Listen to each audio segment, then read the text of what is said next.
Les Grecs ont dit aussi non, non aux conditions imposées par Bruxelles pour régler la dette grecque. Eh bien, c'est avec Emmanuel Morel, eurodéputé socialiste, qu'on va en parler ce matin dans les locaux du Figaro.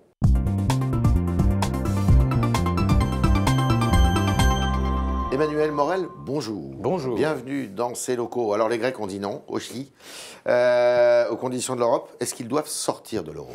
Ah non, je ne crois pas. D'ailleurs, ce n'était pas un vote de sortie de l'euro. Non, non, non, c'était un vote sur les conditions. Et quand vous les interrogez, ils européennes. sont tous majoritairement pro-européens. Ouais. La question, c'est qu'ils ne veulent pas continuer avec ces conditions-là, qui ont conduit d'ailleurs la Grèce dans une situation humanitaire désastreuse. Et pourtant, quand on écoute un peu ailleurs en Europe les réactions des capitales et des gouvernements, il y en a beaucoup qui disent, bon, bah maintenant, ça a été une œuvre de clarification, il faut qu'ils partent. Non, ça dépend desquels. C'est vrai qu'on a la position allemande qui est très intransigeante, et puis quelques pays de l'Est, majoritairement des pays de l'Est, récemment arrivés dans l'Union, qui disent, nous on a respecté les règles, il faut de la discipline. Quelques pays du Sud qui ont fait des efforts aussi, qui disent ça. Les pays du Sud ont fait des efforts, mais ils ont un peu peur, parce que mettez-vous dans la peau d'un Portugais ou d'un Espagnol, il se dit, après les Grecs, à qui le tour ? Et d'ailleurs c'est vrai. Si on commence à dire, on sort la Grèce de la zone euro parce qu'ils n'ont pas suffisamment respecté un certain nombre de critères, forcément, les créanciers se retourneront après vers les autres en disant « vous aussi, vous ne respectez pas cette discipline ». Qu'est-ce qu'on fait pour que les Grecs restent dans l'euro? Qu'est-ce qu'il faut faire? Déjà, il faut négocier. Alors, négocier. François Hollande peut y parvenir, puisqu'il reçoit François Hollande, Madame Merkel ce soir. Il a un rôle décisif à jouer. Pourquoi? Parce Est-ce qu'il le joue? On le dit, mais je trouve que c'est mezzo voce. Et moi, je pense qu'il faut qu'il affirme, pas seulement la position de la France, mais une position singulière qui est de dire « nous sommes pour l'Europe, nous sommes pour l'euro, il y a un certain nombre de règles qu'il faut revoir », c'est ce qu'il avait dit pendant la campagne présidentielle, et l'Europe qu'on veut construire, celle de la coopération, celle de la solidarité, elle est possible. Donc il faut qu'il rentre dans une position de négociateur offensif. Emmanuel Morel, en 24 heures, ça va être compliqué quand même, parce qu'il se voit ce soir. Je suppose qu'il a commencé déjà à le faire. C'est difficile, mais ce n'est pas impossible. De toute façon, c'est simple. Aujourd'hui, on a en effet une Allemagne qui est intransigeante. Plus d'ailleurs le ministre de l'économie que Mme Merkel, il y a deux voix. Qui, elle, hésite. Elle hésite, c'est normal. Elle n'a pas envie que, dans l'histoire, son nom soit associé au délitement du projet européen. Ça, François Hollande, il le sait, il doit saisir l'opportunité. D'ailleurs, vous avez vu hier, les Grecs eux-mêmes ont dit la France, parce qu'elle a une voix singulière, parce qu'elle représente quelque chose de spécifique en Europe, vous le trouvez trop timide, elle peut prendre l'initiative. Je ne sais pas s'il est trop timide, en tout cas je pense que... Il n'est pas assez ferme.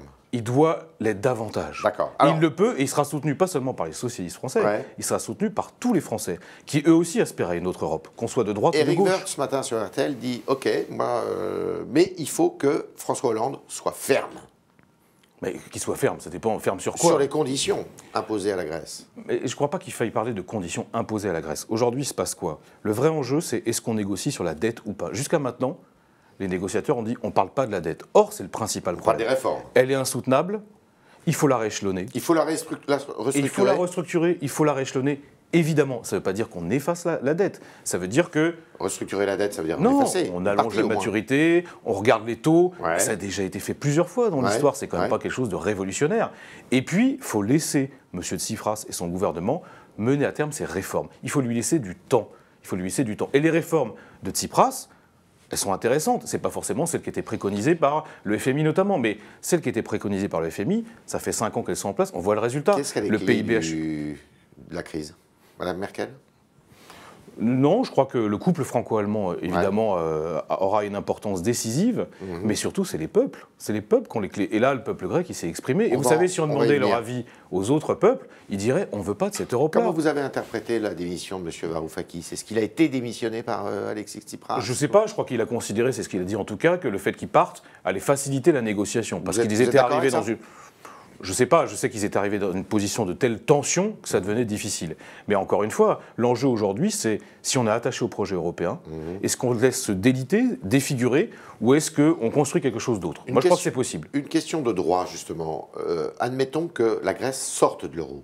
Si elle sort de l'euro, est-ce qu'elle sort de l'Europe aussi? Non, c'est absolument pas automatique, mais moi, non, mais moi je ne souhaite pas. Il y a des pays qui sont membres de l'Union européenne qui ne sont pas membres de l'eurozone. Oui, mais d'accord. Mais ces pays-là n'ont jamais été dans l'eurozone aussi. Non, d'accord, mais de toute façon, là, on n'est pas dans le droit, on est dans la politique. La politique. Si la Grèce sort de l'euro, vous voyez bien le séisme que c'est, le séisme politique, j'entends. Ça veut dire quoi? Ça veut dire que l'Europe, c'est plus une cour de discipline budgétaire qu'un projet collectif de solidarité et de coopération. Et c'est pas comme ça que vous envisagez l'Europe vous-même? Parce que moi, j'aime l'Europe. J'aime passionnellement l'Europe. Je crois en plus à la pertinence politique de l'unification du continent européen.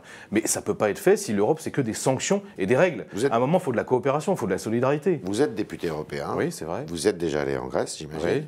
Vous avez vu comment fonctionne la Grèce. Il y a très peu d'États. On ne paye pas d'impôts. Il y a une économie parallèle. Comment on fait pour remettre ce pays sur des rails? Mais Tsipras a reconnu ça. Il a dit lui-même, j'ai beaucoup de choses à... Il vient d'arriver.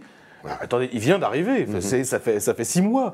Donc il faut lui laisser le temps, c'est ce que je disais, c'est fondamental. D'ailleurs, je ne suis pas le seul. Même le FMI, son rapport qui est sorti jeudi, là, qui a été tenu un peu secret, il dit « laissons au gouvernement grec le temps de faire ses réformes ». Il a des réformes, il a des objectifs. L'essentiel, c'est quoi? C'est de relancer l'activité économique. Aujourd'hui, dans les conditions imposées par les créanciers, ce n'est pas possible. La relance, alors. Mais politique de la relance et réforme structurelle. Ah, quand même. Bien sûr. Mais la réforme structurelle, c'est pas forcément l'allongement de l'âge de la retraite ou la flexibilité du marché du travail. C'est faire une vraie réforme fiscale pour toucher de l'argent. C'est réduire un certain nombre de budgets. On parle souvent de la défense. C'est pas faux. Mais ça, l'Église.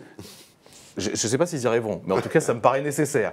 Et en même temps, ça prend du temps. Et c'est normal de faire bouger une société comme ça. Parce qu'on dit de Tsipras, mais Tsipras, encore une fois, il a été élu il y a quelques temps. Il n'est pas comptable du bilan des autres, qui est un bilan catastrophique. Alors, hier, quand le non a été annoncé, la victoire du non a été annoncée, assez largement d'ailleurs, il y a eu quand même des cris de joie, en France notamment, de la part de la gauche, de M. Mélenchon, de la part de la droite, de l'extrême droite, M. Philippot. Comment vous percevez ça, ces cris qui disaient, en gros, la démocratie était enfin respectée en Europe? Ce qui est vrai, c'est qu'il y a un vote démocratique. Il y a un déficit démocratique en Europe. C'est évident. C'est évident. Je veux dire, aujourd'hui, la construction européenne donne plus souvent l'impression d'avancer à marche forcée sans jamais... Oui, puis en plus, c'est complexe, plus personne n'y comprend rien. Le seul truc qu'on comprend, c'est qu'à la fin, Merkel dit vous n'êtes pas assez discipliné, il faut respecter les règles. Ça ne peut pas continuer comme ça. Il faut donner plus de pouvoir au Parlement. Je peux vous le dire, je suis eurodéputé sur des sujets importants. Vous en avez déjà un peu plus que par le passé. On en a plus, mais on n'en a pas beaucoup, en réalité. Et puis surtout, on a une commission qui fonctionne quand même un peu en vase clos, et un conseil qui dit des choses à Bruxelles et qui ne dit pas la même chose une fois qu'il est revenu dans son propre pays. C'est la difficulté. Il faut plus de lisibilité, il faut plus de démocratie, c'est possible. Encore une fois, c'est une construction très lente et c'est normal, ils sont 28. Mais je crois que c'est possible, pourvu qu'on sorte de l'idée que l'Europe, c'est juste une cour de discipline budgétaire. Si c'est que ça, de toute façon, l'Europe est morte. L'Europe est morte. Et d'ailleurs, on ne peut pas à la fois pleurnicher à chaque élection en disant « Oh là là, les europhobes, les eurosceptiques progressent », et en même temps, continuer à faire comme s'il ne se passait rien. Les gens vont se détourner du projet européen. Même en France, alors qu'on est très majoritairement partisans de l'Europe. Si on arrive à un accord... Oui, ce que je souhaite, ce qui est possible. Est-ce que M. Tsipras peut rester en place comme Premier ministre en Grèce? Pourquoi pas? Il a été élu par les Grecs et il a été à nouveau, non pas plébiscité, mais enfin, ils ont donné son accord avec sa politique hier. Donc là, ça le conforte de toute manière, quoi qu'il arrive. Il est conforté, mais je ne suis pas sûr que c'est ça qu'il cherche. Ce qu'il cherche, c'est, dans le rapport de force qui est assez naturel avec les autres pays européens, il cherchait l'approbation du peuple. Il demandait l'avis à ses électeurs. C'est plutôt pas mal, d'autres pourraient s'en inspirer. D'accord. Vous allez aller en Grèce bientôt? Oui, je pense le faire rapidement. Rapidement, pour soutenir la politique pour soutenir de et puis aussi pour voir comment ça se passe, parce qu'aujourd'hui on est dans une période de grande incertitude, avec des Grecs qui sont inquiets. C'est bien, d'ailleurs Tsipras l'a noté hier, mais je crois qu'il faut le refaire, c'est bien de noter que ça n'est pas qu'un problème grec, ça concerne tous les Européens, et on est un certain nombre à vouloir l'aider, non pas parce que c'est la Grèce, mais parce que c'est l'avenir de l'Europe qui se joue. C'était le talk Le Figaro d'Emmanuel Morel qui vient de le dire, c'est l'avenir de l'Europe qui se joue aujourd'hui, et pour que cet avenir soit un peu plus rieur, il souhaiterait que M. Hollande, le président de la République, soit un peu plus présent. Présent, il l'est, mais plus ferme peut-être dans le dialogue avec Mme Merkel, qu'il fasse valoir les vues de la France comme négociateur. C'est le projet européen qui est en jeu. L'Europe, ce n'est pas uniquement des histoires de sous et de dettes, c'est aussi un projet culturel, de civilisation, de démocratie. Et c'est ce que nous a dit Emmanuel Morel ce matin, député européen, qui va aller bientôt en Grèce. Merci.